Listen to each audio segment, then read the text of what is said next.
Hello my dear friends, હું ભાવિન માકડ આપ સૌનું હાર્દિક સ્વાગત કરું છું કોમ્પિટિટિવ ડીજી ક્લાસની અંદર. કેમ છો મિત્રો? બધા મજામાં? મિત્રો, આજે આપણે 1000 ક્વેશ્ચનની જે સિરીઝ છે એની અંદર પાર્ટ નંબર 3 અપલોડ કરવા જઈ રહ્યા છીએ. બરાબર છે. મારું તમને ફર્સ્ટ ઓફ ઓલ ઇન્ટ્રોડક્શન આપી દઉં. મારું નામ ભાવિન માંકડ છે અને મારા વોટ્સઅપ નંબર છે 9428743439. તમે ગમે ત્યારે મને વોટ્સઅપમાં મેસેજ કરી શકો છો. આ મારી ટેલિગ્રામ ચેનલ છે ભાવિન માંકડ અન એકેડમી, અને અમારી યુટ્યુબ ચેનલ છે કોમ્પિટિટિવ ડીજી ક્લાસ. આને સબસ્ક્રાઇબ કરી લેજો અને જોઈન્ટ કરી લેજો. મારા બધા જ ફ્રી વિડીયો જે અન એકેડમી ઉપર પણ આવે છે અને આપણા જે કોમ્પિટિટિવ ડીજી ક્લાસમાં પણ આવે છે, આ બધા જની નોટિફિકેશન તમને લોકોને અહીંયાથી મળતી રહેશે. અને જો વિડીયો ગમે તો ખાસમ ખાસ લાઈક કરવાનું ભૂલતા નહીં, શેર કરવાનું ભૂલતા નહીં, જેના કારણે આપણને વધારે ને વધારે વ્યુઅર્સ મળે તો મને વધારે ને વધારે જુસ્સો મળશે. બરાબર છે મિત્રો. ચલો આગળ વધીએ મિત્રો. અને આપણે લોકોએ 1000 બેસ્ટ ક્વેશ્ચનની જે સિરીઝ ચાલુ કરેલી છે એમાં આપણે આ 9 સબ્જેક્ટ ભણાવવાના છીએ: ઇતિહાસ, સાંસ્કૃતિક વારસો, ભૂગોળ, બંધારણ, ગુજરાતી સાહિત્ય, જિલ્લા વિજ્ઞાન, જનરલ નોલેજ ને ગુજરાતની જાણી અજાણી વાતો.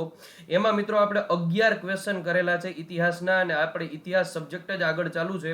ઇતિહાસના 12મા ક્વેશ્ચનથી આજે આપણે આગળ વધીએ. તો મિત્રો, આપણે આ આખા 100 ક્વેશ્ચન પતી જશે એટલે હું તમને લોકોને આની પીડીએફ છે એ બનાવીને ગ્રુપ આપણા ટેલિગ્રામ ચેનલ ઉપર શેર કરી દઈશ. તો હડપ્પીય સંસ્કૃતિનું વિશાળ સમુદ્રનગર કયું છે? મોહેંજો-દડો. એના વિશે આપણે સમજેલા હતા. ત્યારબાદ આપણે આગળના ક્વેશ્ચનથી શરૂઆત કરીએ. Question number 12. સ્વતંત્ર ભારતનું પહેલું નગર કયું હતું? ચલો હવે મિત્રો, એક વસ્તુ યાદ રાખજો કે મારો જે ક્વેશ્ચન હાલતો હોય એ પહેલા જો તમને ખબર હોય તો તમે લોકો મને કમેન્ટ કરી શકો છો, જેના કારણે મને ખબર પડે કે આપણે જે ક્વેશ્ચન સમજાવીએ છીએ એ પહેલા કેટલા છોકરાઓને આવડે છે. સ્વતંત્ર ભારતનું પહેલું નગર કયું હતું? તો યાદ રાખજો, જવાબ આવશે રોપડ. કયું નગર આવશે? રોપડ. Most IP. બરાબર. આમાં તમારે 3 વસ્તુ સાથે યાદ રાખવાની. સિંધુ ખીણની સંસ્કૃતિનું પ્રથમ નગર હડપ્પા.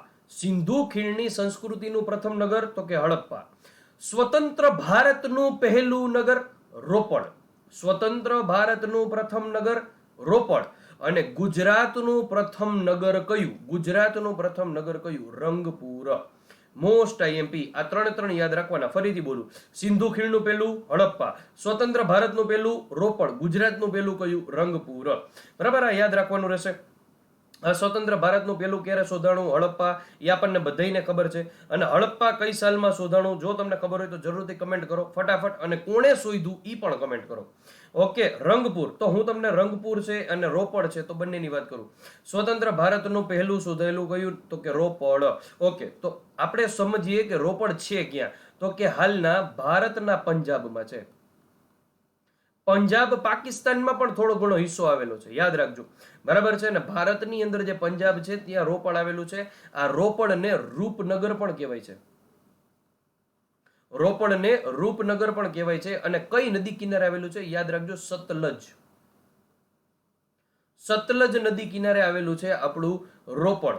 અને રોપડનું ખોદકામ ક્યારે થયેલું હતું? તો કે સ્વતંત્ર ભારત 1947માં દેશ આઝાદ થયો પછી 1953-54 ની અંદર આનું ખોદકામ કરવામાં આવેલું હતું. અને ઈ કોણે કર્યું હતું? યજ્ઞદત્ત શર્મા દ્વારા કરવામાં આવેલું હતું. નામ ખાસ યાદ રાખજો, યજ્ઞદત્ત શર્મા. યજ્ઞદત્ત શર્મા દ્વારા તેનું ખોદકામ કરી અને તેનું શોધકામ 1953-54માં કરવામાં આવેલું હતું. ઓકે. રોપડની વિશેષતા શું છે? તો યાદ રાખજો, રોપડમાંથી એક એવી સમાધિ મળી આવેલી છે કે જે પુરુષની સમાધિ છે અને એની સાથે કૂતરો દફન કરેલો છે. પુરુષની એવી સમાધિ આવેલી છે કે ત્યાં કૂતરો દફન કરેલો છે. આ યાદ રાખવાનું રહેશે. ઓકે. વાત કરીએ રંગપુરની. ગુજરાતનું પ્રથમ શોધાયેલું નગર. બરાબર. રંગપુર. ગુજરાતની સ્થાપના ક્યારે થઈ? 1 મે 1960. અને 1 મે 1960 ના રોજ કયો દિવસ હોય છે? તો યાદ રાખજો, ગુજરાત સ્થાપના દિવસ. બરાબર છે. અને ગુજરાત સ્થાપના દિવસ સિવાય બીજો કયો દિવસ હોય છે? બોલો તો, કમેન્ટ કરો ફટાફટ. ગુજરાત સ્થાપના દિવસ સિવાય 1 મે 1960 હમણાં જ ગઈ છે, બધાને ખબર હશે. કયો દિવસ હશે? જરૂરથી કમેન્ટ કરો. અને આમાંથી બૃહદ મુંબઈમાંથી જ્યારે ગુજરાત છૂટું પડ્યું બૃહદ મુંબઈમાંથી, ત્યારે સૌથી પહેલું શોધકામ થયું તો કે રંગપુરનું. અને રંગપુર હાલમાં ક્યાં આવેલું છે? અમદાવાદમાં. ક્યાં આવેલું છે? અમદાવાદ. ખાસ યાદ રાખજો, અમદાવાદ છે એ વર્લ્ડ હેરિટેજ યાદીની અંદર યુનેસ્કો દ્વારા જાહેર કરવામાં આવેલું છે 2017 ની અંદર. ગુજરાતની અંદર 3 સાઇટ આવેલી છે યુનેસ્કો દ્વારા વર્લ્ડ હેરિટેજની યાદીમાં. 2004 ચાંપાનેર કિલ્લો, 2014 પાટણની રાણકી વાવ અને મોસ્ટ એમપી 2017 અમદાવાદ સિટી. બરાબર છે. યુનેસ્કોનું આખું નામ શું છે? તો કે United Nation education scientific and cultural organisation. બરાબર, આ આખું નામ તમારે યાદ રાખવાનું રહેશે. રંગપુરનું ખોદકામ ક્યારે થયું? 3 વખત રંગપુરનું ખોદકામ થયું છે. એક તો 1931 ની અંદર થયેલું છે, 1947 માં થયેલું છે અને 1953 માં થયેલું છે. 3 વખત ખોદકામ થયેલું છે. 31 માં કોણે કર્યું? તો કે MS વત્સ, માધવ સ્વરૂપ વત્સ. ઓકે, તો 47 માં કોણે કર્યું ભાઈ? તો યાદ રાખજો, મોરેશ્વર દીક્ષિત. કોણે કર્યું 1947 માં? મોરેશ્વર દીક્ષિત. અને છેલ્લે ખોદકામ કોણે કર્યું 1953 માં? તો યાદ રાખજો, રંગનાથ રાવ. રંગનાથ રાવ, મોરેશ્વર દીક્ષિત અને માધવ સ્વરૂપ વત્સ, MS વત્સ. બરાબર, આ તમારે લોકો યાદ રાખવાનું રહેશે. પણ સ્વતંત્ર ભારતનું પૂછાય તો આપણો જવાબ આવશે રોપડ. અને પંજાબની અંદર આવેલું છે, તો પંજાબ અને હરિયાણાની કેપિટલ કઈ છે? ચંદીગઢ. ખાસ યાદ રાખજો કે ચંદીગઢ જે છે ઈ અને ગાંધીનગર આ બંને એવા સિટી છે કે જે રીતે હડપ્પીય સંસ્કૃતિની અંદર જે રીતે કાટખૂણે રસ્તાઓ છેદતા હતા, ગટર વ્યવસ્થા જે રીતે હતી, એ રીતે હાલમાં કયા 2 નગર જોવા મળે છે? તો આપણો જવાબ કયો આવશે? તો કે ચંદીગઢ અને ગાંધીનગર. Most IMP. બરાબર છે, આ યાદ રાખવાનું રહેશે. પંજાબ અને હરિયાણાની સંયુક્ત કેપિટલ કઈ છે? ચંદીગઢ.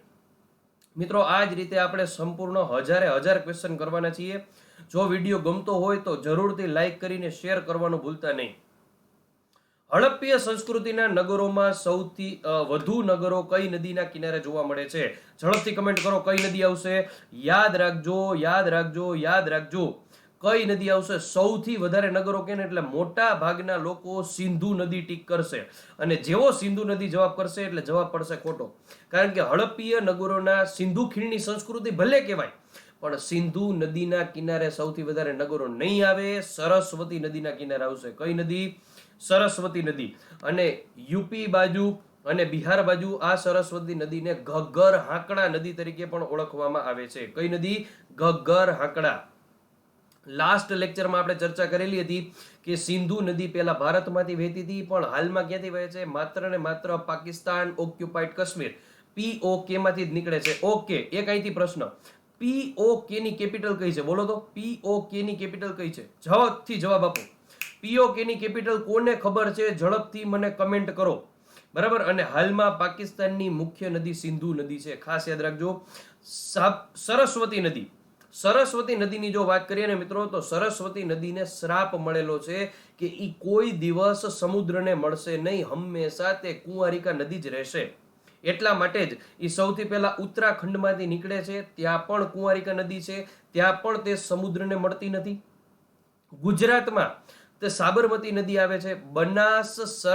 બનાસ સરસ્વતી અને રૂપેણ 3 આપણી કુંવારિકા નદી છે. બનાસ, સરસ્વતી અને રૂપેણ. બરાબર, બનાસ, સરસ્વતી અને રૂપેણ. આજે જે બનાસ, સરસ્વતી અને રૂપેણ છે, કચ્છના નાના રણની અંદર સમાઈ જાય છે, કચ્છના નાના રણમાં. બરાબર, અને જેને કુંવારિકા નદી કહેવામાં આવે છે. સૌરાષ્ટ્રની પણ 3 કુંવારિકા નદી છે, મચ્છુ, ફાલ્ગુ અને બ્રાહ્મી. મચ્છુ, ફાલ્ગુ અને બ્રાહ્મી. પણ આપણે સરસ્વતીની વાત કરીએ છીએ તો બનાસ, સરસ્વતી અને રૂપેણ દરિયાને મળી નથી. ઓકે, હવે વાત યાદ કરો. ગીર સોમનાથ જિલ્લાની અંદર ભાલકા તીર્થ, બરાબર, ત્યાં પણ ત્રિવેણી સંગમ આવેલો છે. કૃષ્ણ ભગવાનના અસ્થિ જ્યાં પધરાવવામાં આવેલો હતો, ભાલકા તીર્થ, ત્રિવેણી સંગમ. હિરણ, કપિલા અને સરસ્વતી, આ પણ સરસ્વતી નદી, ત્યાં પણ સમુદ્રને મળતી નથી. એટલા માટે સરસ્વતી નદીને શ્રાપ છે. એવું કહેવાય છે કે ભૂગર્ભમાં વહે છે. મોસ્ટ એમપી યાદ રાખજો મિત્રો. અમુક વખત તમને એવો ક્વેશ્ચનમાં એક્ઝામની અંદર ક્વેશ્ચન પૂછાય કે ભારતની લગભગ બધી નદીઓ છે ને એ પૂર્વથી પશ્ચિમ તરફ વહેનારી નદીઓ છે. બરાબર, સોરી, પશ્ચિમથી પૂર્વ, મિસ્ટેક થઈ મારી. પશ્ચિમથી પૂર્વ અને પૂર્વથી પશ્ચિમ. મોટા ભાગની નદી છે ને, મોટા ભાગની નદી એ કઈ રીતે વહે છે તો કે પશ્ચિમથી પૂર્વ તરફ વહે છે, પશ્ચિમથી પૂર્વ તરફ વહે છે, બરાબર. પણ અમુક નદી એવી છે કે જે પૂર્વથી પશ્ચિમ તરફ વહે છે. અમુક નદી કેવી છે કે જે પૂર્વથી પશ્ચિમ તરફ વહે છે. એ કઈ નદી આવશે તો યાદ રાખજો, એની અંદર 5 એક નદી તમારે યાદ રાખવાની. જે પૂર્વ દિશાથી, સૂર્ય જે દિશામાંથી ઉગે અને સૂર્ય જે દિશામાં માથે, એવી 5 નદીઓ છે એ તમારે યાદ રાખવાની રહેશે. એમાં પહેલી આવશે નર્મદા, બીજી આવશે તાપી, ત્રીજી આવશે સાબરમતી, ચોથી આવશે લુણી અને પાંચમી યાદ રાખી શકો માહી નદી, મહી નદી, મહી. બરાબર છે. ફરીથી બોલું, જે નદી પૂર્વથી પશ્ચિમ તરફ વહે છે એવી કેટલી નદી છે? 5 નદી છે, યાદ રાખવાનું રહેશે. નર્મદા, તાપી, સાબરમતી, લુણી અને મહી. લુણી નદીની વિશેષતા કહું તો યાદ રાખવાનું, રણમાંથી નીકળી રણમાં સમાઈ જતી નદી એટલે લુણી નદી. રાજસ્થાનના રણમાંથી નીકળે, કચ્છના મોટા રણમાં સમાઈ જાય ઈ નદી એટલે લુણી નદી. લુણી નદીના કિનારે જ આવેલું છે આપણું ધોળાવીરા. ખાસ યાદ રાખજો. મહી નદીની વાત કરું તો મહી નદીને ગુજરાતની કોલારાડો કહેવામાં આવે છે. મોસ્ટ આઈએમપી તમે લોકોએ કદાચ નહીં સાંભળ્યું હોય, કોલારાડો. ગુજરાતની કોલારાડો નદી કોને કહેવામાં આવે છે તો મહી નદીને કહેવામાં આવે છે. કારણ કે કોલારાડો નદીની અંદર જે રીતે કોતરો બનાવવામાં આવેલી છે એવી જ કોતરો માટે ફેમસ નદી હોય તો આપણી મહી નદી છે. Most IMP. મહી નદીને ગુજરાતની શું કહેવાય છે? કોલોરાડો કહેવાય છે. Most most most IMP. નર્મદાનું બીજું નામ શું છે તો કે રેવા છે. તાપી નદીને સૂર્યપુત્રી તરીકે કહેવામાં આવે છે. સાબરમતી નદી સાબરકાંઠામાંથી પ્રવેશે છે. વૌઠાનો મેળો ત્યાં થાય છે, બરાબર છે. સાબરમતી નદીના કિનારે ઘણા બધા શહેરો પણ આવેલા છે, જેમાંનું એક ગાંધીનગર છે, બરાબર. ઘણી બધી વિશેષતા છે. આપણે જ્યારે ભૂગોળની અંદર કરાવશું ત્યારે નદી તંત્રમાંથી ઘણા બધા પ્રશ્ન કાઢશું ને તમને સમજાવીશ. પણ આપણો પ્રશ્ન શું હતો કે સૌથી વધારે નગરો કઈ નદીના કિનારે જોવા મળે છે? સિંધુ નદી નહીં આવે, સાબરમતી નદી નહીં આવે, સતલજ નદી નહીં આવે, સરસ્વતી ટીક કરવું. ચલો ક્લિયર, આગળ વધીએ. Question number 14. લઘુ હડપ્પા તરીકે કોને ઓળખવામાં આવે છે? મિત્રો મોસ્ટ આઈએમપી, લઘુ હડપ્પા અને લઘુ મોહેજો-દડો. લઘુ હડપ્પા અને લઘુ મોહેજો-દડો તરીકે ઓળખાતું એકમાત્ર આપણું નગર જે અમદાવાદની અંદર આવેલું છે એવું નગર એટલે લોથલ. મોસ્ટ આઈએમપી, બરાબર છે. જેને લઘુ હડપ્પા અને લઘુ મોહેજો-દડો કહેવામાં આવે છે. લોથલ આવે એટલે તરત જ તમારે યાદ રાખવાનું કે લોથલનો અર્થ શું થાય. તો જે રીતે મોહેજો-દડોનો અર્થ થાય છે એવો જ અર્થ લોથલનો થાય છે. લાશોનો ઢગલો, મરદાઓનું ઘર, મરેલાઓનો ટેકરો. લોથલનો અર્થ થાય છે. ઓકે, લોથલ કઈ નદીના કિનારે આવેલું છે તો યાદ રાખજો, ભોગાવો નદીના કિનારે આવેલું છે. ભોગાવો. મોસ્ટ આઈએમપી, ભોગાવો નદીના કિનારે આવેલું છે. કઈ જગ્યાએ હાલમાં છે તો યાદ રાખજો, અમદાવાદની અંદર ધોળકા તાલુકામાં છે. કઈ જગ્યાએ છે? ધોળકા. અને ધોળકા આવે એટલે તરત જ મને યાદ આવે મલ્લાવ તળાવ, બરાબર છે. ન્યાય જોવો હોય તો જો મલ્લાવ તળાવ, મીનળ દેવી દ્વારા બનાવવામાં આવેલું મલ્લાવ તળાવ ક્યાં આવેલું છે? ધોળકામાં. ધોળકા આવે એટલે તરત જ મને યાદ આવે ધોળકાના જામફળ ફેમસ છે. ભાવનગરના લાલ જામફળ અને ધોળકાના મોટા જામફળ, બરાબર છે. એવી જગ્યાએ આવેલું છે આપણું અમદાવાદની અંદર ધોળકાની અંદર લોથલ. અને ગામ પૂછે તો સરગવાલા ગામ. મોસ્ટ આઈએમપી, કયું ગામ છે? સરગવાલા ગામ. Most most most IMP. ખોદકામ ક્યારે થયું હતું? 1954માં લોથલનું ખોદકામ કરવામાં આવ્યું હતું. એસ.આર. રાવ. ચલો, એસ.આર. રાવનું પૂરું નામ શું છે? યાદ રાખજો, સિકારાપુરા રંગનાથ રાવ. 1954માં લોથલનું ખોદકામ કર્યું કોણે? એસ.આર. રાવ દ્વારા. એસ.આર. રાવનું પૂરું નામ શું? સિકારાપુરા રંગનાથ રાવ. Most IMP. કેટલા કેટલા અવશેષો અહીંથી મળી આવેલા છે? નોટ બનાવી નાખજો. કાયદેસર આમાંથી પ્રશ્ન પૂછાશે કે નીચેનામાંથી લોથલમાંથી કયા અવશેષો મળેલા નથી. ત્યારે આપણી બુકમાંથી પ્રશ્ન નીકળશે, યાદ રાખજો. તો કે ત્યાં સૌથી પહેલા ડોકયાર્ડના અવશેષો જોવા મળે છે, એટલે કે જહાજ લાદવાની ગોદી. મોસ્ટ આઈએમપી, યાદ રાખજો. એના સિવાય તાંબાનો કૂતરો ત્યાંથી મળી આવેલો છે. તાંબાનો કૂતરો. એના સિવાય તો કે ઘરઘંટીના અવશેષો મળી આવેલા છે. ઘરઘંટી, બરાબર. ઘણા પિક્ચરમાં આપણે જોયું હોય, બે પથ્થર વચ્ચે આવી રીતે ઘરઘંટી હોય, એ ઘરઘંટીના અવશેષો ત્યાંથી મળી આવેલા છે. શતરંજની રમતના અવશેષો મળી આવેલા છે. ચેસ, બરાબર. શતરંજની રમતના અવશેષો મળી આવેલા છે લોથલમાંથી. મોસ્ટ આઈએમપી, આપણે જે રીતે ચેસની અંદર ઘોડો જે કુકરી તરીકે હોય છે ઘોડો, એ સમયે ઘોડાની બદલે બળદ રાખવામાં આવતો હતો. મોસ્ટ આઈએમપી યાદ રાખજો. ઘોડાની બદલે લોથલની અંદર કઈ કાંકરીનો ઉપયોગ થતો? બળદનો ઉપયોગ થતો. મોસ્ટ આઈએમપી યાદ રાખજો. એના સિવાય 64 જેટલી વખારો મળી આવેલી છે. એના સિવાય આપણે યાદ રાખી શકો કે માપપટ્ટી, ત્યાં અવશેષો ત્યાંથી મળી આવેલા છે. માપપટ્ટી અને સોય આ બંને હાથીના દાંતમાંથી બનાવવામાં આવતી હતી. એક પ્રશ્ન તો તમને પૂછાવાની 100% શક્યતા લોથલમાંથી કે બીમાર શિશુની ખોપરીના અવશેષો મળી આવેલા છે. બીમાર શિશુની ખોપરી એટલે કે એના ઉપર ઓપરેશન કંઈક ને કંઈક પ્રક્રિયા કરવામાં આવેલી હોય એવા અવશેષો મળી આવેલા છે. શું કામ આપણને ખબર પડી કે બીમાર શિશુ છે? બટ ઓબ્વિયસ છે, ઓપરેશન ફેલ ગયું હશે એટલે બિચારો શિશુ ઉકલી ગયો, બરાબર. એટલા માટે તો શું થયું તો કે એ શિશુ રહી ગયો, નહીતર તો એ પુખ્ત વયનો માણસ ન થાત. એટલા માટે તો એ બિચારો વયો ગયો તો ભગવાનને પ્યારો થઈ ગયો તો એટલે આપણે કહી શકીએ કે આ ઓપરેશન ફેલ ગયું હશે. એની ખોપડી માટે કંઈક ને કંઈક સર્જરી કરવામાં આવેલી છે. રંગના ટાંકા મળી આવેલા છે. જોડિયા કૂતરાની કબરો મળી આવેલી છે, બરાબર. ઘણી બધી વસ્તુ છે. અને ત્યાં લોથલની અંદર તો અગ્નિ સંસ્કાર અને દફન વિધિ પણ થતા હતા. આ બધી જ વસ્તુ તમારે લોથલમાં ઓડિયો ગોળીઓ વાળીને યાદ રાખવાની રહેશે. એને જ લોથલને લઘુ હડપ્પા અને લઘુ મોહેજો દળો તરીકે ઓળખવામાં આવે છે, બરાબર. ફરીથી એક વખત ક્વિક રિવિઝન કરાવી દઉં. લોથલની અંદર યાદ રાખો લાસણ ઢગલો, મળદાઓનું ઘર, બરાબર. ખોદકામ થયું 1954 ની અંદર એસઆર રાવ દ્વારા. સિકારાપુરા રંગનાથ રાવ. સરગવાલા ગામ, ધોળકા તાલુકો, અમદાવાદ જિલ્લો. ઓકે. ડોકયાર્ડ મળી આવેલો છે. તાંબાનો કૂતરો મળી આવેલો છે. ઘરઘંટી મળી આવેલી છે. શતરંજનું રમત મળી આવેલી છે. ઘોડાની બદલે બળદના પાયદળનો ઉપયોગ થતો. બીમાર શિશુની ખોપરી મળી આવેલી છે. એના સિવાય રંગના ટાંકા મળી આવેલા છે. એના સિવાય જોડિયા કબરો મળી આવેલી છે. એના સિવાય યાદ રાખી શકો કે 64 જેટલી વખારો મળી આવેલી છે. ઘણી બધી વસ્તુ છે. આ બધી જ વસ્તુ તમારે લોથલની અંદર યાદ રાખવાની છે. બાકી આપણે લોથલનો આખો વિડીયો પણ બનાવેલો છે, જે તમે મારા હિસ્ટ્રીના પ્લેલિસ્ટમાં જઈને જોઈ શકો છો. મિત્રો વિડીયો ગમે તો જરૂરથી કમેન્ટ કરજો, મને ફૂલ મોટિવેટ કરજો. હું તમને મોટિવેટ કરવામાં કઈ બાકી નહીં રાખું. ચલો આગળ વધીએ. Question number 15. હડપ્પાનો અર્થ શું થાય? હડપ્પાનો અર્થ શું થાય? યાદ રાખજો, હડપ્પાનો અર્થ એક જ થાય, શિવનું ભોજન. માત્ર એક. હડપ્પાનો અર્થ શું થાય? યાદ રાખજો, શિવનું ભોજન. Most MP. મોટા ભાગના લોકો માટે આ ક્વેશ્ચન નવો હશે તો યાદ રાખજો, હડપ્પાનો અર્થ જ થાય છે શિવનું ભોજન, મરેલાનો ટેકરો, લાશોનું ઘર. આવો એક પણ અર્થ થશે નહીં. ખાસ યાદ રાખવું. ઓકે. હડપ્પાની વાત કરીએ તો હડપ્પાનો ઉલ્લેખ ઋગ્વેદમાં પણ જોવા મળે છે, બરાબર. હડપ્પાની હમણાં જ મેં તમને પ્રશ્ન પૂછ્યો હતો કે હડપ્પાની શોધ ક્યારે થઈ. ચલો કહી જ દઉં હું તમને કે હડપ્પાની શોધ 1921માં કરવામાં આવેલી હતી. કોના દ્વારા? દયારામ સાહની દ્વારા. દયારામ સાહની દ્વારા કરવામાં આવેલી હતી. સર જોન માર્શલના નેતૃત્વમાં. સર જોન માર્શલના નેતૃત્વમાં દયારામ સાહની દ્વારા શોધ કરવામાં આવેલી હતી. ક્યાં છે હાલમાં? તો કે પંજાબની અંદર છે. પંજાબ એટલે કયું? ભારતનું? ના, પાકિસ્તાનના પંજાબની અંદર છે. યાદ રાખજો મિત્રો. અને જિલ્લો પૂછે તો યાદ રાખવાનું, મોન્ટેગોમરી જિલ્લો.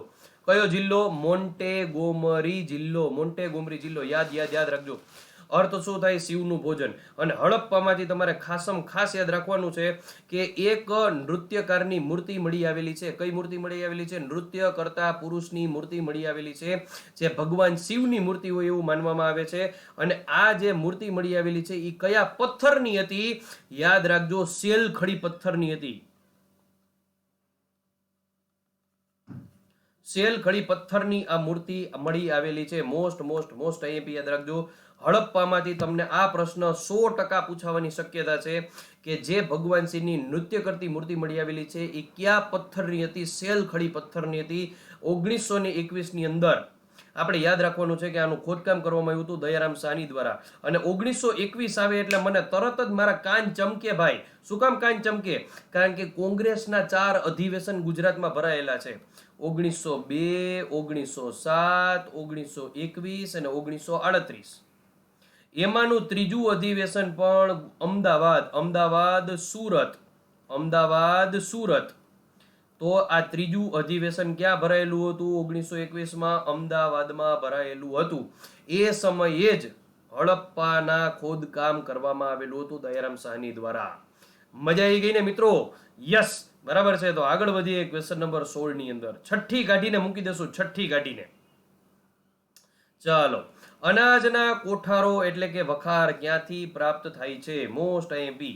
અનાજના વખારો કે કોઠારો ક્યાંથી મળે છે આપણને? તો ખાસ તમે લોકો મને જણાવતા રહેજો. તમને આવડતું હોય તો મને ફટાફટ મેસેજ કરતો રહેવાનું રહેશે. કમેન્ટ બોક્સ મારી ભરાઈ જવી જોઈએ. 200 300 કમેન્ટ, 500 કમેન્ટ જેટલી કરવી એટલી કરો, પણ મારી પહેલા તમે જવાબ આપો. બરાબર છે? જેના કારણે તમને પણ આવડે અને મજા આવે. બરાબર, લાઈવ જેવું લાગે. એટલે કે આપેલ તમામ, બરાબર છે, હડપ્પામાં પણ મળે છે, લોથલમાં પણ મળે છે, ચાંદુદડોમાં પણ મળે છે, કાલીબંગાનમાં પણ મળે છે. બરાબર, આ ચારે ચાર જગ્યાએથી અનાજના વખારો મળે છે. હડપ્પામાંથી હા, લોથલમાંથી હા, ચાંદુદડોમાંથી હા, કાલીબંગાનમાંથી હા, અને આના સિવાય હજી એક પાંચમું પણ છે. કયું? મોહેજોદડો. મોહેજોદડોમાંથી પણ અનાજના વખારો મળી આવેલા છે, એટલે કે અનાજ સાચવવા માટે. બરાબર છે? તો આપણને ખબર જ છે હડપ્પા ક્યાં છે ભાઈ. હડપ્પા ક્યાં છે આપણને ખબર જ છે. હડપ્પા હાલના પાકિસ્તાનના પંજાબની અંદર મોન્ટેગોમરી જિલ્લામાં છે. ઓકે. મોહેજોદડો ક્યાં છે? મોહેજોદડો ઈ પણ પાકિસ્તાનની અંદર જ છે, પણ લારખાના જિલ્લાની અંદર છે. લારખાના, ખાસ યાદ રાખજો, લાલખાના. લોથલ ક્યાં છે? હમણાં તો વાત કરી બાપુ, ધોળકાના જામફળ વખણાય, મલ્લાવ તળાવ જ્યાં આવેલું છે એવું લોથલ પાસે, લોથલમાં પણ મળી આવેલું છે. ચાંદુદડો ક્યાં છે? ચાંદુદડો ક્યાં છે? તો યાદ રાખજો, ચાંદુદડો પણ પાકિસ્તાનમાં જ છે. બરાબર, સિંધુ નદીની કિનારે આવેલું છે. ચાંદુદડો પણ ક્યાં આવેલું છે? પાકિસ્તાન સિંધ ક્ષેત્રમાં જ આવેલું છે. બરાબર, મોસ્ટ આઈપી યાદ રાખવાનું રહેશે. કાલીબંગાન. કાલીબંગાનનો અર્થ શું થાય? કાળી બંગડીઓનો સમૂહ. થાય કે નહીં? કાલીબંગાનનો અર્થ શું થાય? કાળી બંગડીઓનો સમૂહ. અને કાલીબંગાન ક્યાં આવેલું છે? તો યાદ રાખજો, ઈ આપણા ભારતની અંદર આવેલું છે, રાજસ્થાનની અંદર. બરાબર, એની પણ એક સ્ટોરી છે નાનકડી, ઈ પણ હું તમને સાથે સાથે કહી દઉં. કાલીબંગાન છે ને, ઈ રાજસ્થાનમાં જોવા મળે છે, ગંગાનગરમાં. કઈ જગ્યાએ? ગંગાનગર. મોસ્ટ આઈપી યાદ રાખજો. પણ હાલમાં છે ને, હાલમાં આ ગંગાનગરના બે ભાગ પડી ગયા છે. બરાબર, અલગ અલગ જે આપણે કેમ જિલ્લા છૂટા પડે એ રીતે ગંગાનગરના બે ભાગ પડ્યા છે. અને ગંગાનગરમાંથી બે ભાગ પડ્યા, એમાં એક ભાગ છે ને ગંગાનગર કહેવાનો, અને બીજો ભાગ છે ને હનુમાનગઢ કહેવાનો. હનુમાનગઢ ખાસ યાદ રાખજો. બરાબર છે? એટલે જ્યારે કાલીબંગાનની શોધ થઈ હતી, કાળીબંગાનનો અર્થ થાય કાળી બંગડીઓનો સમૂહ. કઈ નદીના કિનારે આવેલું છે? સરસ્વતી નદીના કિનારે આવેલું છે. ઘગ્ગર હાકડા નદીના કિનારે આવેલું છે. આ કાલીબંગાન છે ને, એ જ્યારે શોધાણું ત્યારે ગંગાનગરમાં હતું, રાજસ્થાનના ગંગાનગરમાં. પણ આ ગંગાનગરના બે ભાગ પડ્યા, ગંગાનગર અને હનુમાનગઢ. તો હાલમાં ક્યાં છે? હનુમાનગઢમાં છે. હાલમાં ક્યાં છે? હનુમાનગઢમાં છે. મોસ્ટ આઈપી યાદ રાખજો. 1951માં આનું શોધકામ કરવામાં આવેલું હતું. કોના દ્વારા? અમલાનંદ ઘોષ દ્વારા.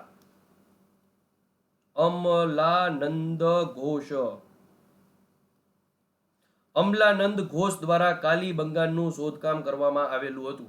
અને અનાજના કોઠારો કઈ કઈ જગ્યાએથી મળી આવે છે? તો હડપ્પા, લોથલ, ચાંદુદડો, કાલીબંગાન અને મોહેજોદડો, બધી જ જગ્યાએથી મળી આવે છે. આગળ વધીએ નેક્સ્ટ ક્વેશ્ચનની અંદર મિત્રો. યસ, શતરંજની રમતના અવશેષો ક્યાંથી મળી આવેલા છે ભાઈ? શતરંજની રમતના અવશેષો આપણને બધાને ખબર છે, હમણાં જ ચર્ચા કરી. શતરંજની રમતના અવશેષો ક્યાંથી મળ્યા? લોથલમાંથી. હમણાં જ આપણે ચર્ચા કરી, હા કે ના? બરાબર છે? તો ખાસ યાદ રાખજો, લોથલમાંથી મળી આવેલા છે શતરંજની રમતના અવશેષો. અને મેં તમને ઈ પણ ચર્ચા કરી કે આ ઈ જ લોથલ છે કે જ્યાંથી આપણને જે ચેસના અવશેષો તો મળી આવ્યા, પણ ઘોડાની જગ્યાએ શું વાપરવામાં આવતું? બળદ વાપરવામાં આવતું હતું પાયદળ તરીકે. ઓકે, હવે જો અહીંથી એક બીજો ટ્રિકી ક્વેશ્ચન પૂછું. શતરંજની રમતના અવશેષો ક્યાંથી પ્રાપ્ત થયા? લોથલ. પણ શતરંજની રમત જેવી આખી નગર રચના ક્યાંથી જોવા મળે છે? ફરીથી બોલું, શતરંજની રમત જેવી આખી નગર વ્યવસ્થા ક્યાંની જોવા મળે છે? તો લોથલ નહીં આવે, તો જવાબ આવશે બનાવલી. તો શું જવાબ આવશે? બનાવલી. મોસ્ટ આઈએમપી યાદ રાખજો, મોસ્ટ આઈએમપી. બરાબર છે? ફરીથી કહું, શતરંજની રમતના અવશેષ કે ને તો લોથલ, પણ આખું જે નગર છે એ જ શતરંજ જેવી પેટર્નનું બનાવવામાં આવ્યું હોય તો કયું? તો બનાવલી. આ બનાવલીનો અર્થ થાય વનનો પ્રદેશ. બનાવલીનો અર્થ શું થાય? વનનો પ્રદેશ, એટલે કે જંગલનો પ્રદેશ.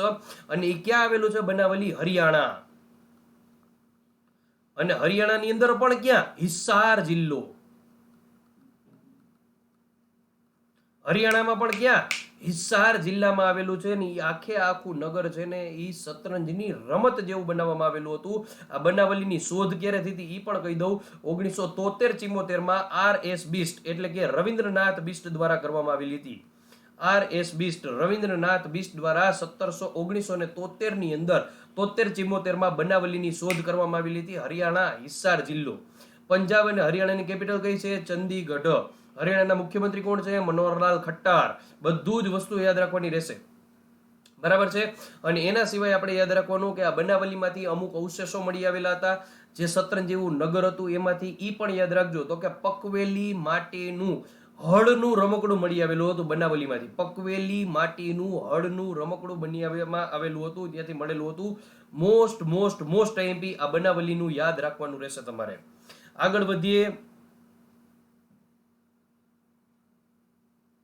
ક્રિકેટના મેદાનના અવશેષો ક્યાંથી મળી આવેલા છે? ક્રિકેટનું મેદાન આવે એટલે મને તરત જ યાદ આવે ધોળાવીરા. કયું આવે? ધોળાવીરા. બરાબર. ક્રિકેટના મેદાનના અવશેષો ક્યાંથી મળી આવેલા છે? ધોળાવીરા. ધોળાવીરાનો અર્થ શું થાય? સફેદ કુવાઓનું સ્થળ થાય. શું થાય? સફેદ કુવાઓનું સ્થળ. સ્થાનિક લોકો એને ટીમ્બા કે શું કે? ટીમ્બા.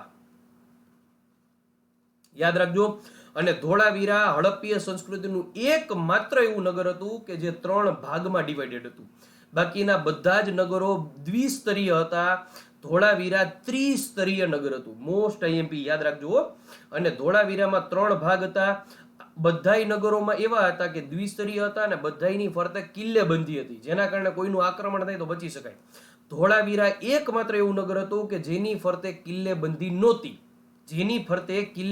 નહોતી. મોસ્ટ આઈએમપી યાદ રાખજો, બરાબર. એના સિવાય તમે ધોળાવીરામાંથી યાદ રાખી શકો. એનો અર્થ શું થાય? સફેદ કુવાઓનું સ્થળ, બરાબર. કઈ જગ્યાએ આવેલું છે? તો કે કચ્છની અંદર. કચ્છમાં ક્યાં? તો કે જેઠાલાલનું ગામ.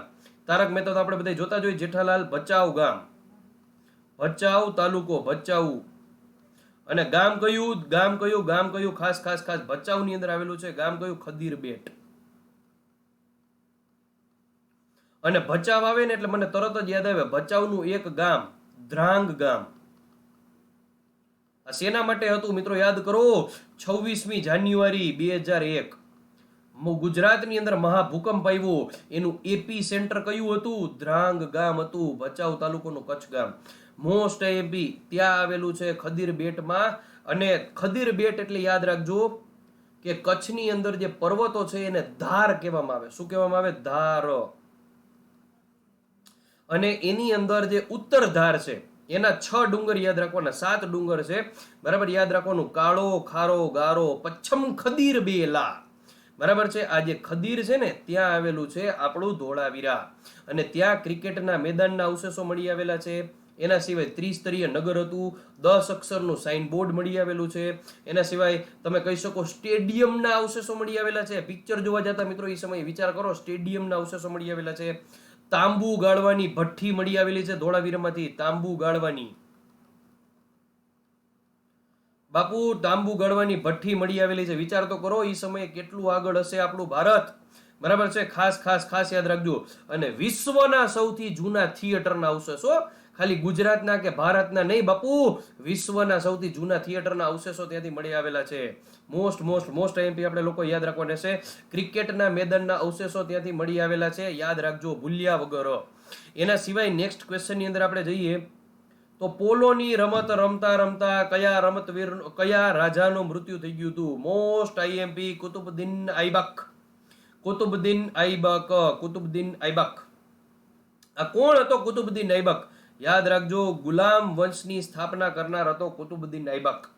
મોસ્ટ આઈએમપી યાદ રાખજો. કુતુબુદ્દીન આઈબક છે એને ગુલામ વંશની સ્થાપના કરી હતી. જ્યારે હિસ્ટ્રીની અંદર તમે મધ્યકાલીન ભારતનો ઇતિહાસ ભણો એટલે તમારે 6 વંશના નામ લાઈનસર યાદ રાખવા પડે. કયા? ગુલામ, ખિલજી, તુગલક, સૈયદ, લોધી અને મુગલ. ગુલામ, ખિલજી, તુગલક, સૈયદ, લોધી, મુગલ. ગુલામ, ખિલજી, તુગલક, સૈયદ, લોધી, મુગલ. ગુલામ, ખિલજી, તુગલક, સૈયદ, લોધી, મુગલ. અને એમાંના ગુલામ વંશના સ્થાપક એટલે કુતુબુદ્દીન આઈબક. આ કોનો ગુલામ હતો? તો યાદ રાખજો મોહમ્મદ ઘોરીનો હતો. મોહમ્મદ ઘોરીનો ગુલામ હતો. યાદ રાખજો મોહમ્મદ ઘોરી.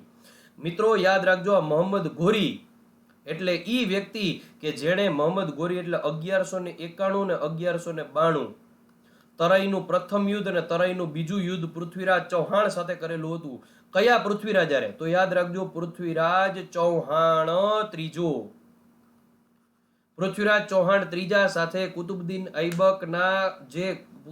ઐબકનો જે માલિક હતો મોહમ્મદ ગોરી, એણે યુદ્ધ કરેલું હતું. મિત્રો હવે આ સ્ટોરી નીકળી જ છે તો આપણે કમ્પ્લીટ પતાવી જ દઈએ.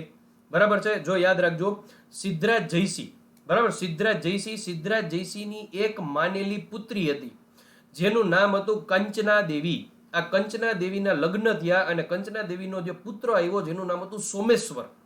આ સોમેશ્વર સિદ્ધરાજ જયસિંહ પોતાના ઘરે લઈ ગયો હતો. સિદ્ધરાજ જયસિંહ એના નાના થાય સોમેશ્વરને લઈ ગયો હતો.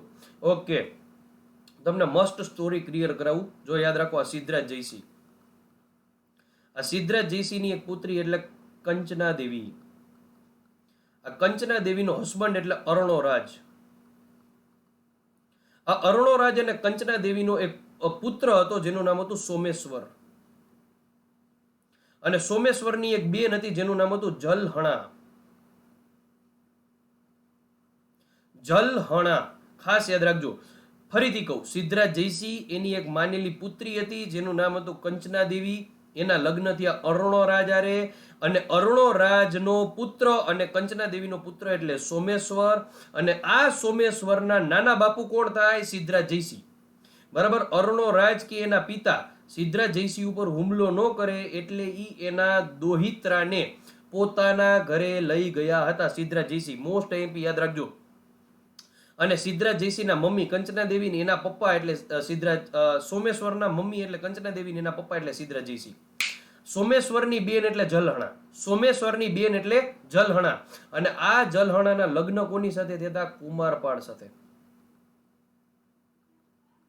સિદ્ધરાજ જયસિંહનો ઉત્તરાધિકારી કુમારપાળ, એની સાથે જલહણાના લગ્ન થયા હતા. ફરીથી એકવાર સ્ટોરી કહું. સિદ્ધરાજ જયસિંહ એની માનેલી પુત્રી કંચના દેવી, એના લગ્ન થયા અરુણોરાજ હારે.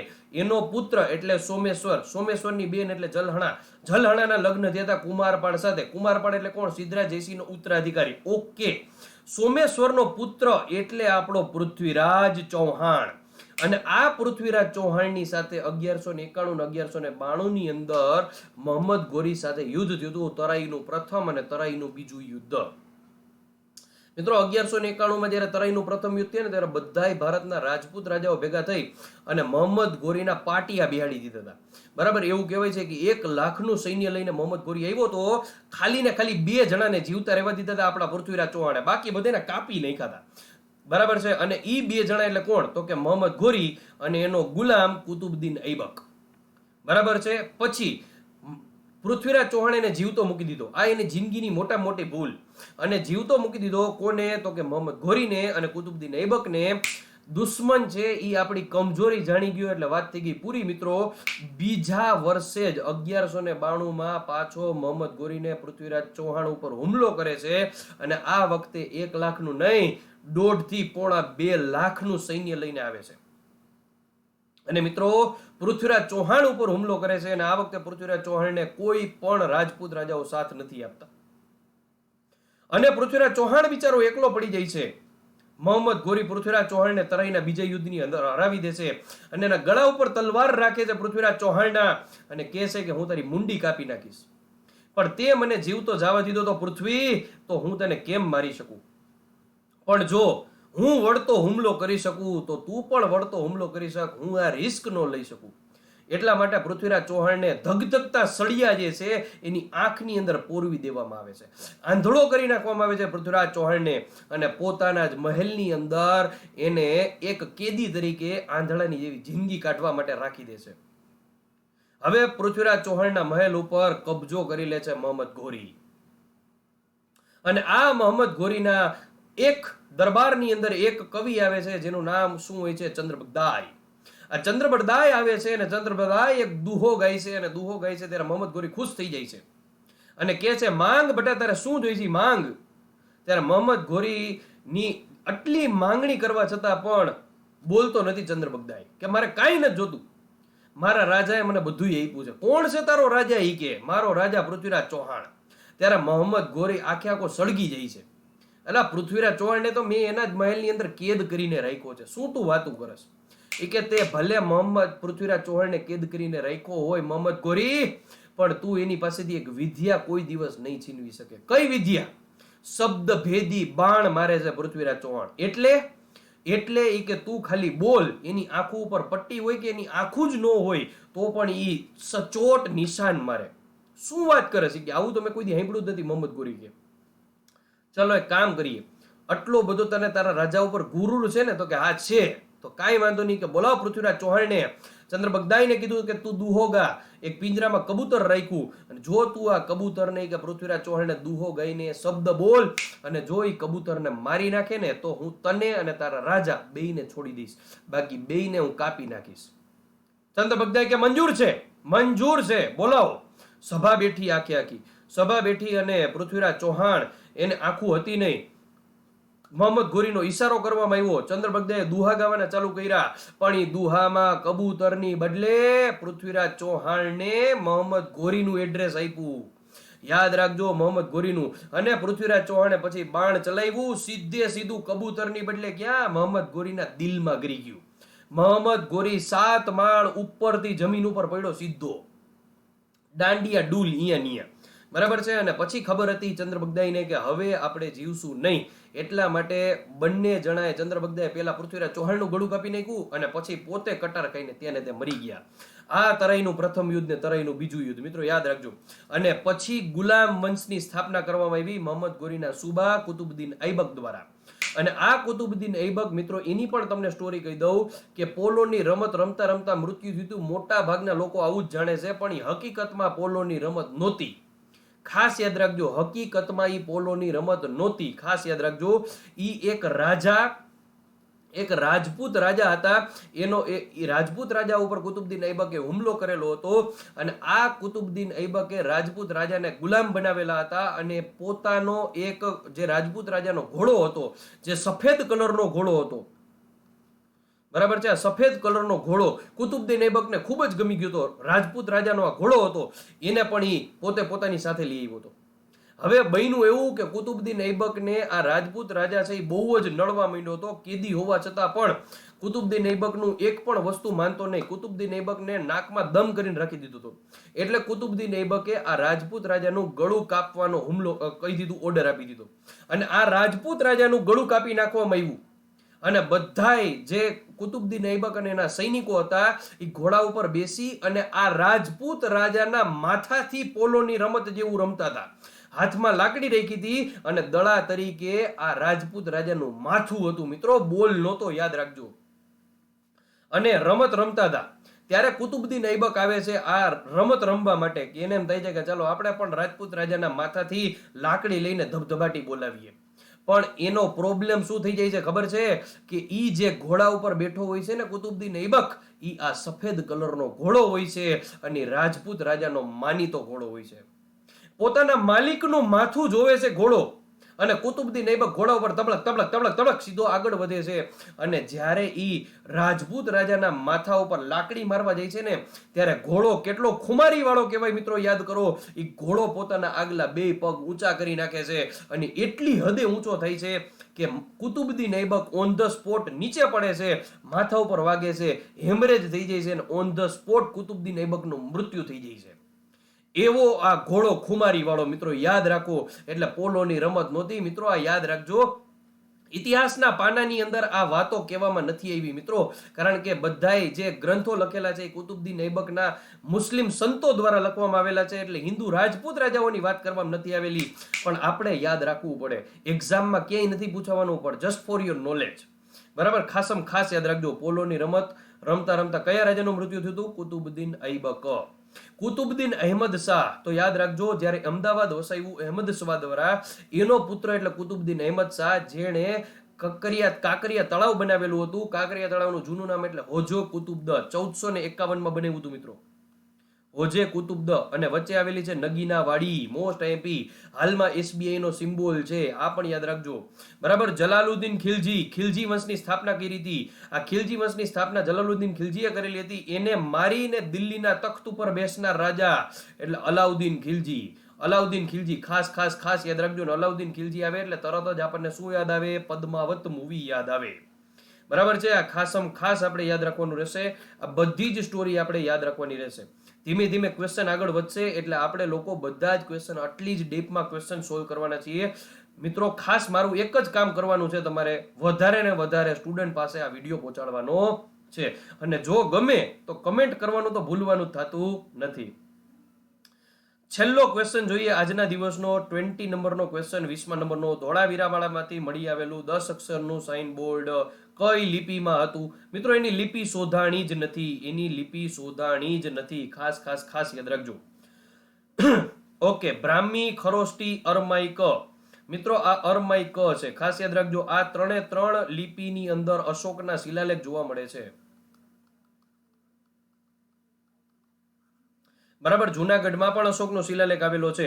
અને મિત્રો એક મોસ્ટ એમ્પી, ધોળાવીરાનું ખોદકામ કરતા સૌથી પહેલી વસ્તુ કઈ મળી આવેલી હતી? સૌથી પહેલી વસ્તુ કઈ મળી આવેલી હતી? ધોળાવીરાનું ખોદકામ કર્યું ત્યારે પણ આ સૌથી પહેલી વસ્તુ 10 અક્ષરનું સાઇન બોર્ડ જ મળી આવેલું હતું. કારણ કે આ 10 અક્ષરનું સાઇન બોર્ડ છે ને, એ કોઈ પણ દરવાજા ઉપર મારેલું હતું. હવે ખોદકામ કર્યું, સૌથી પહેલા દરવાજો બહાર નીકળો, સૌથી પહેલો 10 અક્ષરનું સાઇન બોર્ડ બહાર નીકળ્યું. પ્રશ્ન તો તમને આની અંદરથી પૂછાય મિત્રો કે આ 10 અક્ષરનું જે સાઇન બોર્ડ મળી આવેલું છે એમાં સૌથી વધારે કયું ચિહ્ન સૌથી વધારે વાર રિપીટ થયું છે? યાદ રાખો, વર્તુળ 1, 2, 3 અને 4. આ વર્તુળ છે ને 4 વખત રિપીટ થયેલું છે. મોસ્ટ આઈએમપી યાદ રાખજો. કયું ચિહ્ન ધોળાવીરાની અંદર 10 અક્ષરના સાઇન બોર્ડમાં સૌથી વધારે રિપીટ થયું છે? તો યાદ રાખજો, વર્તુળ અથવા પૈડું અથવા સર્કલ, કોઈ પણ શબ્દ તમને આપી શકે. 4 વાર રિપીટ થયેલું છે. ધોળાવીરાની હમણાં જ આપણે બધી ચર્ચા કરી. ભચાઉ તાલુકાની અંદર ખદીર બેટ, બરાબર છે. પણ ધોળાવીરાની ઈ પણ કહી દઉં કે ધોળાવીરા ક્યાં આવેલું છે? લુણી નદીના કિનારે આવેલું છે ધોળાવીરા. અને મનહર અને મનસર નાળની વચ્ચે આવેલું છે ધોળાવીરા. સફેદ કુવાઓનું સ્થળ એટલે ધોળાવીરા. અને ત્રિસ્તરીય નગર હતું એટલે આપણું ધોળાવીરા. મોસ્ટ એમપી યાદ રાખજો. અને લેટેસ્ટ અપડેટ તમને આપું તો ઈ પણ યાદ રાખી શકો કે હાલમાં આપણે જે યુનેસ્કો દ્વારા વર્લ્ડ હેરિટેજની યાદી જાહેર કરવામાં આવે છે એમાં મોદી સાહેબ દ્વારા એકમાત્ર ગુજરાતનું સ્થળ છે એને હેરિટેજની યાદીમાં મોકલવામાં આવ્યું છે અને ઈ છે ધોળાવીરા. વર્લ્ડ હેરિટેજની યાદીમાં મોકલવામાં આવ્યું છે ધોળાવીરાને. બરાબર છે મિત્રો, તો આજે આપણે અહીંયા સુધી રાખીએ છીએ. કેવો લાગ્યો મારો વિડીયો જરૂરથી કમેન્ટ કરજો. ગમ્યું હોય તો લાઈક કરી દેજો, શેર કરી દેજો અને ખાસ આ વિડીયો વધારે ને વધારે સ્ટુડન્ટ સુધી પહોંચે એવી ખાસ કોશિશ કરજો. આવજો મિત્રો, જય હિન્દ.